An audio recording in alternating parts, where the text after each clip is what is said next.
नमस्कार, मैं हंसुम खान। दिन भर की खबरों में सबसे पहले डालते हैं नजर आज के मुख्य समाचारों पर।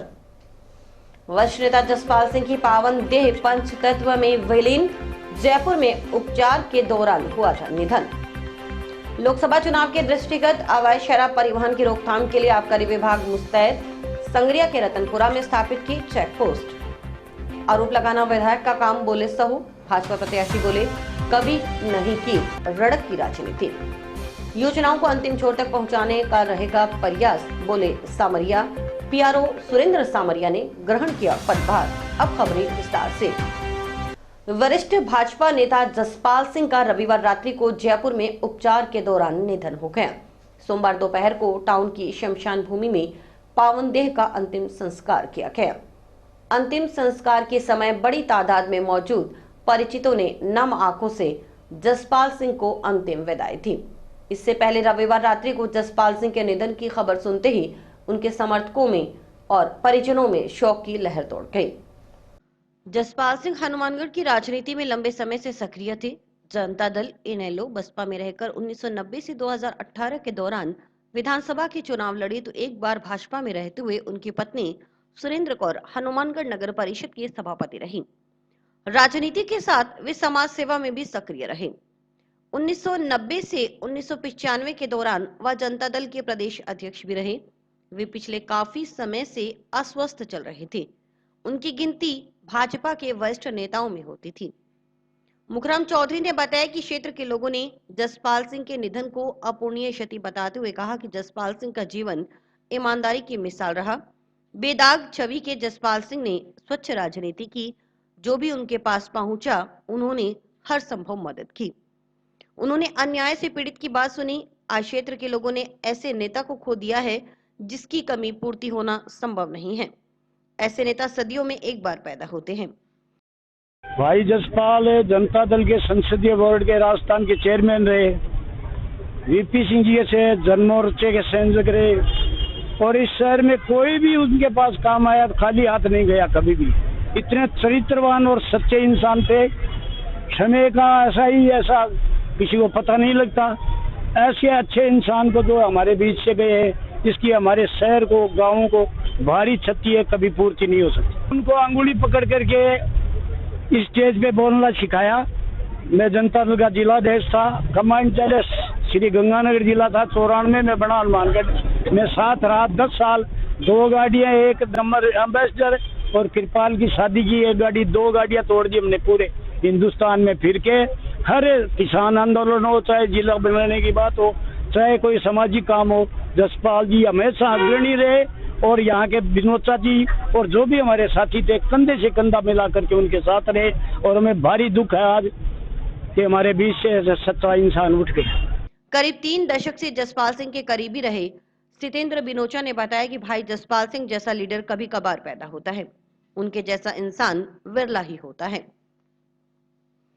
सितेंद्र बिनोचा के मुताबिक भाई जसपाल सिंह की बड़ी खासियत है कि वे नजरों की भाषा जानते थे। पहली नजर में वे लोगों को पहचान जाते थे। अपने लोगों के लिए समर्पण का पूरा ध्यान रखते। पीड़ितों को न्याय दिलाने के लिए वे किसी भी हद तक जा सकते थे। इसके कई उदाहरण हैं, इसलिए वे जन नेता थे। पूर्व सरपंच लियाकत अली सरदार जसपाल सिंह को यारों का यार बताते हैं। लियाकत अली ने बताया कि करीब 15 साल तक हम रोजाना 24 घंटे में 20 घंटे साथ गुजारती थी। मैं, जसपाल सिंह, सुरेश शर्मा और कौर सिंह कमरानी, चारों की यारी चर्चित थी। साथ खाना, साथ रहना। भले जसपाल सिंह सत्ता की राजनीति से दूर रहे, लेकिन संगठनों में उनकी हमेशा तूती बोलती थी। वीपी सिंह, मुफ्ती मोहम्मद सईद, अरुण सिंह सरीखे बड़े नेताओं के साथ उनके आत्मीय रिश्ते थे। सचमुच जसपाल सिंह हीरा थे। ऐसा सरल इंसान होना मुश्किल है।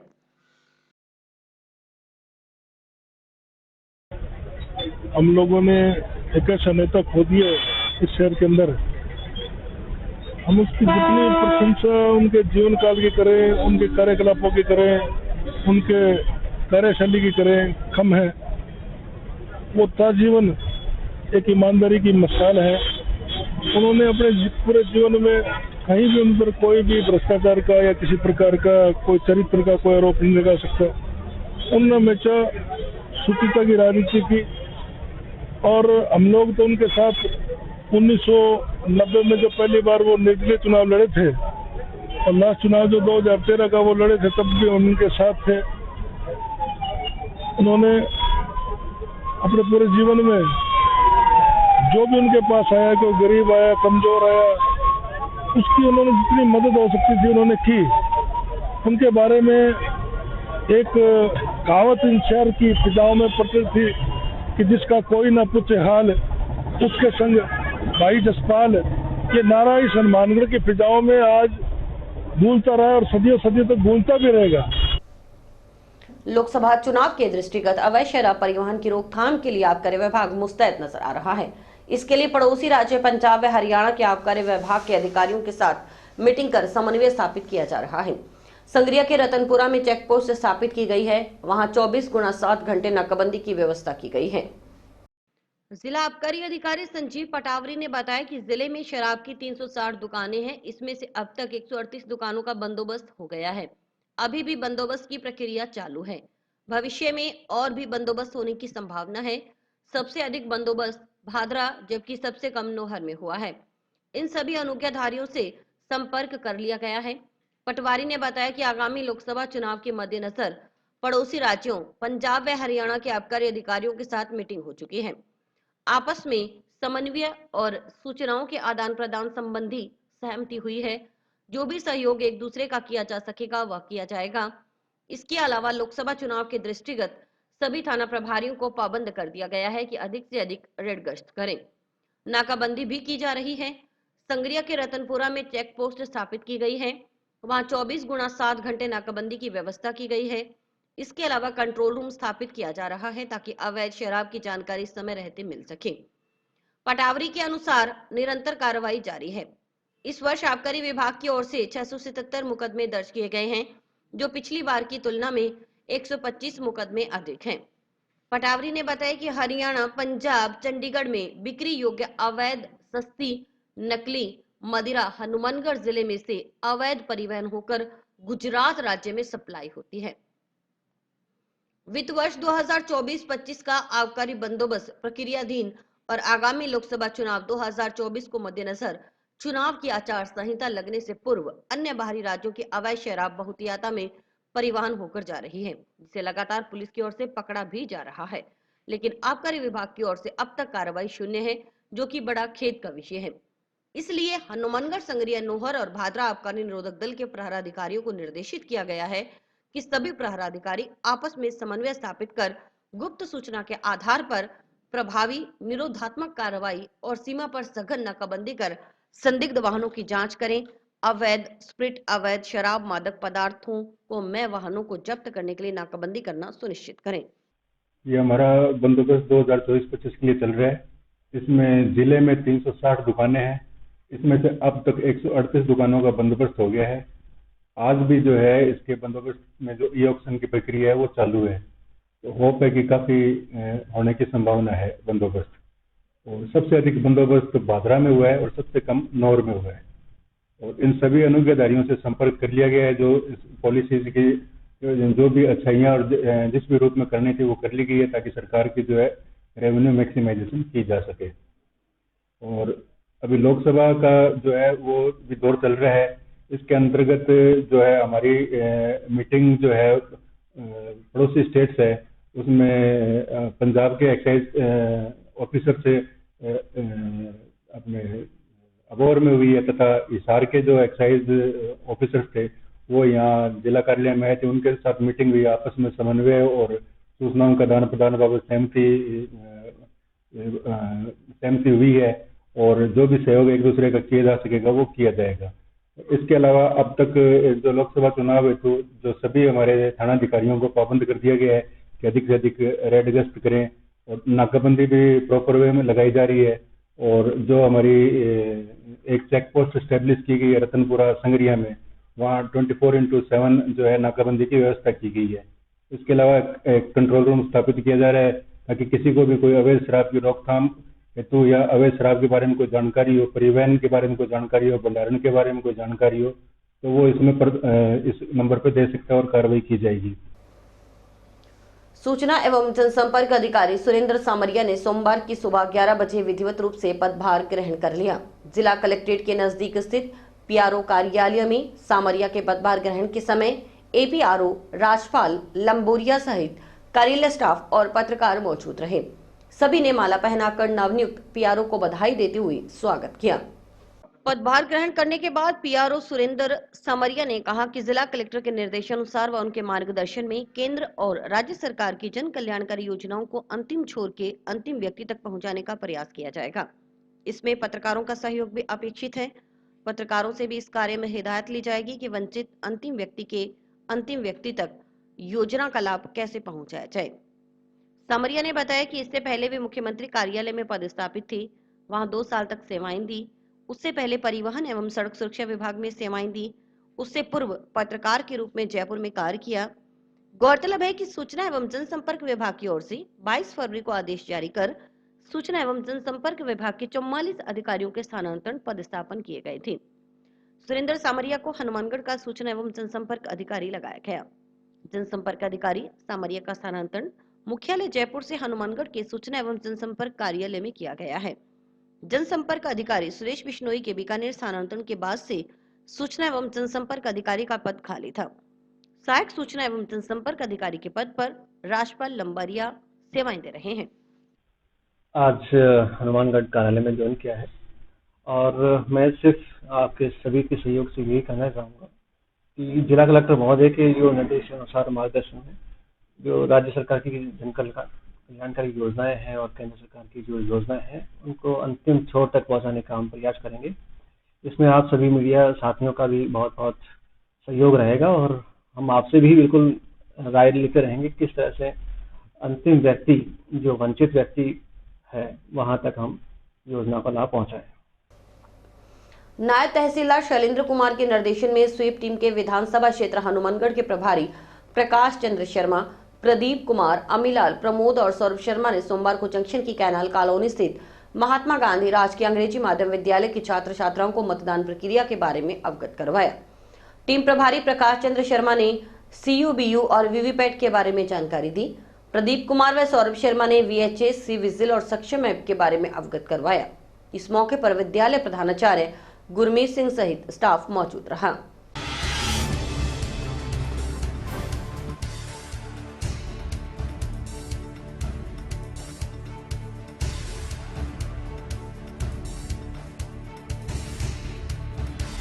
आज हनुमानगढ़ की स्वीप टीम द्वारा हमारे स्कूल में बच्चों को इलेक्टोरल अवेयरनेस के बारे में बताया गया, जिसमें उनको बताया गया कि मताधिकार का प्रयोग कैसे करना है, किसका वोट बन सकता है, क्या उसकी निर्धारित प्रक्रिया है। इसके साथ ही सारे बच्चों को हैंड्स ऑन प्रैक्टिस करवाई गई कंट्रोल यूनिट पर, बैलेट यूनिट पर और वीवीपैट के बारे में भी बताया गया। तो सभी बच्चों ने बहुत सक्रिय होकर इसमें भाग लिया और हम धन्यवादी हैं जिला प्रशासन के कि जिन्होंने हमारे बच्चों के लिए ऐसा मौका दिया। आज के सर, स्वीप टीम विधानसभा हनुमानगढ़ की ओर से हम महात्मा गांधी इस विद्यालय में पहुंचे। आज हमने बच्चों को बहुत ही अच्छी गतिविधि से इनको अवगत कराया, किस प्रकार से मतदान की प्रक्रिया हम कर सकते हैं, हमारे माता पिता को भी हम किस प्रकार से समझा सकते हैं। साथ ही बच्चों ने बहुत अच्छे इन्होंने जानकारी से बड़े प्रश्न पूछे और उन प्रश्नों का जवाब जब इन बच्चों को मिला तो बच्चे बड़े प्रसन्न हुए सर। इसके साथ साथ में CVGIL ऐप, सक्षम ऐप और वोटर हेल्पलाइन ऐप की भी संपूर्ण जानकारी बच्चों को दी गई और बच्चे बड़े प्रसन्न हुए। हमें विश्वास है आज के इस मतदाता जागरूकता पाठशाला को बच्चे अच्छी तरह से संपन्न और फलीभूत करेंगे। आगामी लोकसभा चुनाव के दृष्टिगत मतदाताओं को मतदान के लिए प्रेरित करने, शहरी मतदान प्रतिशत को बढ़ाने के उद्देश्य से जिला निर्वाचन अधिकारी कानाराम ने कलेक्ट्रेट कार्यालय में ऑटो टिप्पस मतदाता जागरूकता गीत का प्रसारण करवाते हुए उन्हें हरी झंडी दिखाकर रवाना किया। कलेक्टर ने बताया कि कचरा संग्रहण करने के लिए घर घर पहुंचने वाले ऑटो टिपर मतदान करने के लिए भी आमजन को जागरूक करेंगे। इस अवसर पर जिला इलेक्शन आइकन और अर्जुन अवार्डी जगसीर सिंह, उपखंड अधिकारी डॉक्टर दिव्या चौधरी, उपखंड स्वीप टीम से प्रकाश शास्त्री, जिला निर्वाचन शाखा से तरसेम पंवार, जिला स्वीप टीम से उत्कृष्ट कौशिक आदि मौजूद रहे। विधायक गणेशराज बंसल की ओर से लगाए जा रहे रड़क की राजनीति के आरोपों के बीच विधानसभा चुनाव में भारतीय जनता पार्टी के प्रत्याशी रहे अमित साहू का कहना है कि आरोप लगाना विधायक का काम है, लेकिन उनका व उनके परिवार का काम जनता की सेवा करना है। वे अपना काम करें, मैं अपना काम करूंगा। साथ ही कहा कि उन्होंने कभी रड़क की राजनीति नहीं की। रड़क की राजनीति कौन कर रहा है यह हनुमानगढ़ की जनता बखूबी जानती है। 6 तारीख है इसकी माननीय न्यायालय में हम लोगों ने रिट पिटीशन लगाई है, इलेक्शन पिटीशन। जो तथ्य मेरे हिसाब से इन्होंने छुपाए हैं या जो वकीलों के हिसाब से छुपाए हैं, उस संबंध में रिट पिटीशन लगाई है। माननीय न्यायालय जो फैसला करेगा उन सबको मान्य भी होगा। कोई आपराधिक जो मामले हैं उनके बारे में कोई जो उनको जानकारी देनी चाहिए थी, वो जानकारी उन्होंने नहीं दी। साथ ही साथ जो 18 नंबर पर जो इन्होंने 18 के बाद में जो मुकदमे 21 मुकदमे उनको एक साथ क्लब करके, ऐसी अनेक कमियां होंगी जो कोर्ट अगर उनको महसूस होगा कोर्ट को भी ये तथ्य छुपाए गए हैं और ये कानून का उल्लंघन करते हैं, तो कानून संबंध जो फैसला कोर्ट करेगा वो कोर्ट हमें स्वीकार होगा। देखिए, ट्रांसफर पोस्टिंग एक रूटीन प्रक्रिया है सरकार की। जब सरकारें बदलती हैं तो कर्मचारी अपनी इच्छा से भी जाते हैं और सरकार भी अपने स्तर पर ट्रांसफर पोस्टिंग करती है। मेरा ध्येय हनुमानगढ़ का विकास करना है। ट्रांसफर पोस्टिंग्स पर ध्यान देना या करवाना या कैंसिल करवाना ये काम मेरा नहीं है, ये संबंधित मंत्रालय का, संबंधित विभाग का है।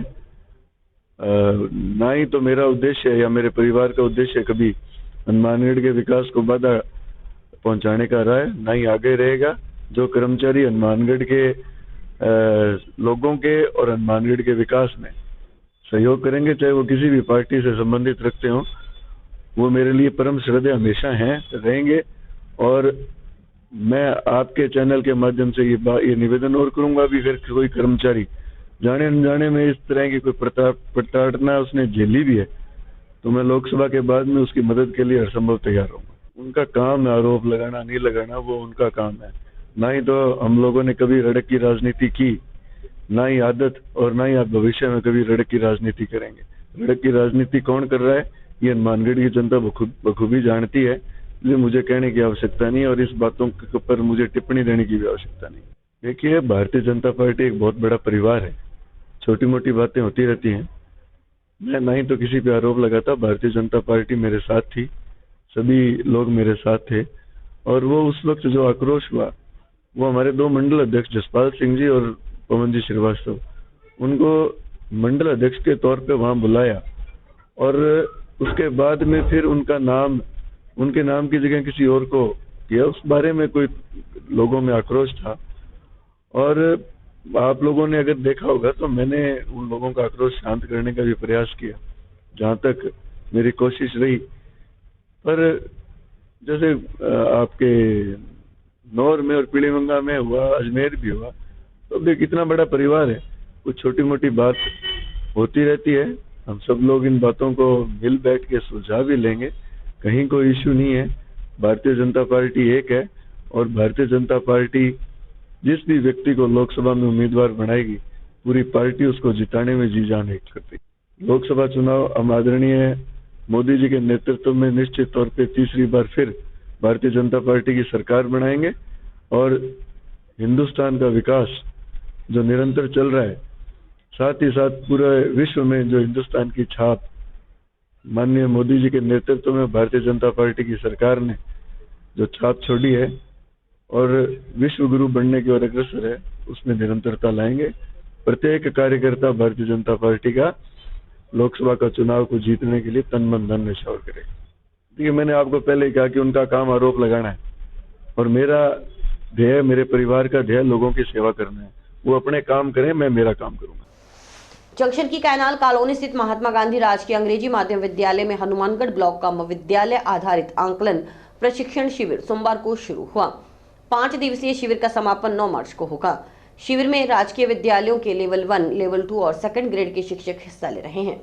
शिविर में शिक्षकों को बच्चों का आकलन करने की प्रक्रिया, आकलन के उद्देश्य, आकलन के प्रकार, आकलन के टूल्स आदि के बारे में जानकारी दी जाएगी।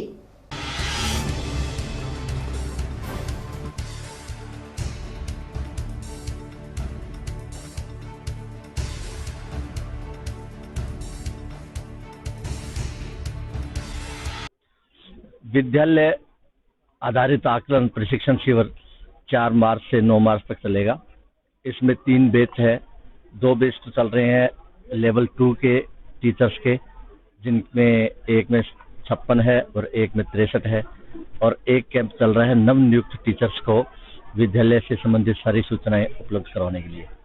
नव नियुक्त को तो फाउंडेशनल प्रशिक्षण दिया जा रहा है, और इनको विद्यालय आधारित आकलन में राष्ट्रीय शिक्षा नीति 2020 के बारे में विस्तृत जानकारी, इसके साथ साथ आकलन के प्रक्रिया, आकलन के उद्देश्य, आकलन के टूल्स, और इसके साथ साथ प्रश्न पत्र निर्माण, ब्लूप्रिंट, उसके बारे में विस्तार से इनको प्रशिक्षण दिया जाएगा। ट्रेनर में एक बैच में है श्री बजरंगलाल जी सुथार, सेवानिवृत्त अध्यापक, उषा बब्बर, और एक बैच में है राम कुमार स्वामी और प्रेमलता, और एक बैच में है कैलाश कड़वासरा और गौरव बजाज। कितने दिन चलेगा? ये 5 दिन की ट्रेनिंग है इनकी, 5 दिन में पूरा हो जाएगा ये। अलग अलग मुकदमों में गिरफ्तार तीनों गिरफ्तारी वारंटियों को सदर थाना पुलिस ने सोमवार को न्यायालय में पेश किया। इन तीनों को पुलिस ने रविवार को गिरफ्तार किया था। गौरतलब है कि वांछित अपराधियों की धरपकड़ के लिए चलाए जा रहे अभियान की निरंतरता में पुलिस सदर थाना के हेड कांस्टेबल मदन लाल शर्मा के नेतृत्व में गठित टीम ने रविवार को 3 गिरफ्तारी वारंटियों को गिरफ्तार किया। गिरफ्तार आरोपियों की पहचान संदीप कुमार निवासी वार्ड 24 डबलीवास मौलवी, महेंद्र उर्फ मोनू निवासी वार्ड 22 डबलीवास मौलवी और प्रवीण कुमार निवासी वार्ड 11 गोलूवाला सिहागान के रूप में हुई। तीनों अलग अलग मुकदमों में लंबे समय से फरार चल रहे थे।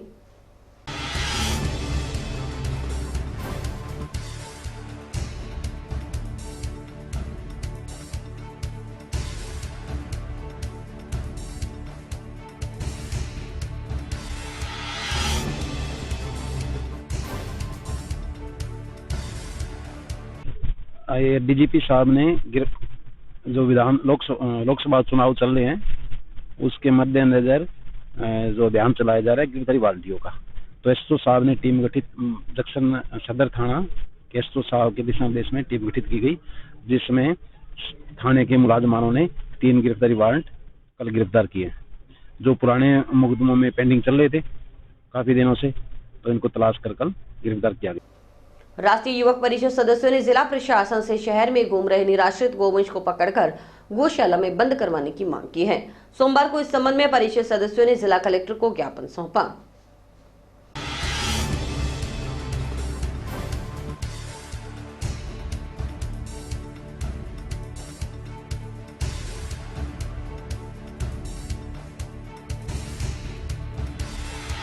जिला कलेक्टर के पास आए ज्ञापन देने के लिए आवारा पशुओं से निजात पाने के लिए, और इस ज्ञापन में हमने ये भी लिखा है कि आवारा पशुओं से कैसे परेशानी छूट सकती है। हमने ये लिखा है सर को कि आप जितने भी गौशाला है इनकी मीटिंग बुलाइए और साथ में नगर परिषद कमीशन को बुलाइए।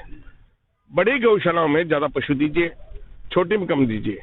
टोटल मिला के हमने जो पूरा आंकड़ा लगाया 400 पशु जा सकते हैं 200 टाउन से 200 जंक्शन से, और उन पशुओं को उठा के नगर परिवहन पशुओं बेच सकती है। अब 2 बड़ी गौशाला है, इंदौरी सारी जी बड़ी गौशाला 100 पशु यहाँ जा सकते हैं आराम से। मनोहरलाल बंसल है उनकी गौशाला में जा सकते हैं, उनके पास 2 कोला भी उनके पास ही है, और धीरे धीरे करके 400 पशु कम हो जाए तो एक साथ ही यहाँ पे पूरा शांत वातावरण हो जाए। घड़ी घड़ी में जो ये नंदी फिर रहे हैं टक्कर मारते फिरते, कल रात को ही हमारे मोहल्ले के अंदर एक बुढ़ी औरत के उन्होंने बहुत जोर से लगा दी, जो फ्रैक्चर हुआ है, आपस में लड़ाई हो रही थी, तो इसको देखते हुए हमने ज्ञापन दिया है और कॉपी दे रहे हैं हम डिवीजन कमिश्नर साहब को, उनको भी अपने फोन से बता दी सारी बात, तो उन्होंने भी कहा मेरे पास कॉपी भी जाएगी। पूर्व विधायक अभिषेक मटोरिया का जनसंवाद कार्यक्रम जारी है। इसके तहत पूर्व विधायक अभिषेक मटोरिया विधानसभा क्षेत्र के गांव-गांव जाकर मतदाताओं का आभार प्रकट कर रहे हैं। इस कड़ी में सोमवार को मटोरिया ने क्षेत्र के गांव सरदारपुरा, सोती बड़ी आदि गांव में जनता के बीच पहुंचे। इस दौरान मटोरिया ने विधानसभा चुनाव में भाजपा के पक्ष में मतदान करने वाले सभी मतदाताओं का आभार जताते हुए कहा कि भले ही वे चुनाव हार गए हों, लेकिन उन्होंने हौसला नहीं हारा है।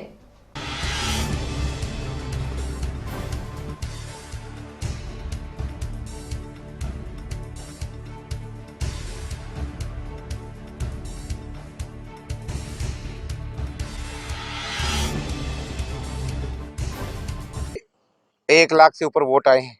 हार चाहे 500-600 वोटों की हुई हो, लेकिन जनता के बीच में जाकर उनका धन्यवाद देना, लोकसभा चुनाव के लिए भारतीय जनता पार्टी के पक्ष में प्रचार करना और जनता की नमज टंटोल के जो भी मुद्दे सामने आ रहे हैं उनके निराकरण की योजना बनाना, इन तमाम चीज़ों को लेकर यात्रा चल रही है।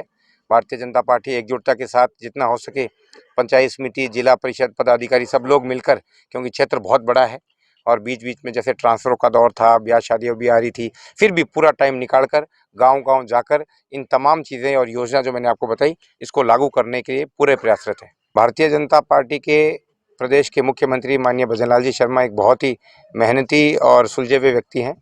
उनसे वार्तालाप करके और हरियाणा के सीएम से वार्तालाप करके और जो एक पीछे एक नहर का मुद्दा था उसको सुलझाने का प्रयास किया और इन तमाम मुद्दों पे भी उनका सहयोग लिया जाएगा। कुछ मुद्दे स्थानीय हैं, पीछे भादरा में या भादरा से पीछे हरियाणा में कहीं नहर के रिपेयर की बात है, मोगों के साइज़ की बात है, कहीं पानी चोरी के मामले सामने आ रहे हैं। इन तमाम मुद्दों पर स्थानीय स्तर पर जिला कलेक्टर एडीएम की अध्यक्षता में बैठक बुलाकर इन मुद्दों को सुलझाया जाएगा। जल जीवन मिशन और बिजली की भी बहुत सारी शिकायतें मिल रही है, उनके दुरुस्तीकरण और नवीनीकरण के भी प्रस्ताव राज्य सरकार को बहुत जल्द भेजे जाए। फीडर का कार्य लंबे समय से धरना चला, लंबे समय से वार्ता हुई, दिल्ली में कई दौर की वार्ता हुई। माननीय गजेंद्र सिंह जी शेखावत की अध्यक्षता में दिल्ली में काफ़ी बड़ी बैठकें भी हुई CWC की, और पहले NOC की अड़चन थी, फिर एस्टीमेट की थी, वो सारा काम चल रहा है। लगभग ये कार्य लोकसभा चुनाव बाद उम्मीद है कि सिरे चढ़ जाएगा। अभी मैं कुछ कहना नहीं चाहता, पर यह है कि हम सब मिलकर सबके प्रयासों से इस कार्य को अंजाम तक पहुंचाने के लिए हम प्रयासरत हैं। श्री राजपूत राष्ट्रीय करणी सेना के राष्ट्रीय अध्यक्ष रहे दिवंगत सुखदेव सिंह गोगामेडी को न्याय की मांग को लेकर उनकी पत्नी शीला कंवर ने गोगामेडी से जयपुर के लिए न्याय यात्रा प्रारंभ की है। सोमवार सुबह भादरा से इस न्याय यात्रा की शुरुआत की गई। इससे पूर्व रविवार को उनके पैतृक गांव 5 GGM गोगामेडी से रवाना होकर शाम भादरा पहुंची। इस संबंध में शीला शेखावत ने बताया कि सुखदेव सिंह की हत्या के बाद राज्य सरकार ने 21 सूत्री मांग पत्र पर सहमति जताते हुए उसकी क्रियान्वयन के कुछ समय मांगा था, लेकिन अब करीब 2.5 माह बीत जाने के बाद भी 21 में से 19 मांग की क्रियावती नहीं हो सकी है।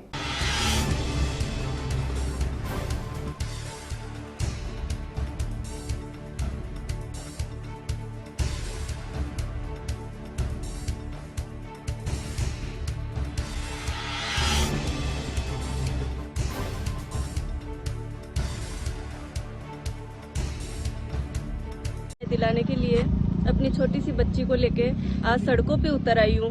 सरकार को कुछ समझ में नहीं आता, जो अभी तक 90 दिनों से बिल्कुल शांत बैठी है और अभी भी टाइम मांग रही है, तो उसको थोड़ा बहुत तो शर्म आनी चाहिए कि भाई हम औरतें होके रोड पे आ गई अपने छोटे छोटे बच्चों को लेके, तो थोड़ा सा हमारी तरफ ध्यान देके हमें न्याय दिलाएं। हमारी यात्रा शुरू की हमने स्मृति स्थल गोगामेडी से।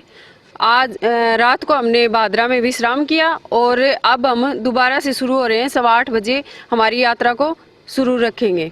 सरकार ने हमें आश्वासन दिया कि आप 1 महीने तक और इंतजार कीजिए, आपकी मांगे मान ली जाएंगी, लेकिन इंतजार पे इंतजार 3-4 महीने तो हमें हो गए इंतजार करते करते। अब 1 महीने में क्या ही हमारा होगा। और इसी के साथ समाचार समाप्त हुए। रोजाना देखते रहिए समाचार। नमस्कार।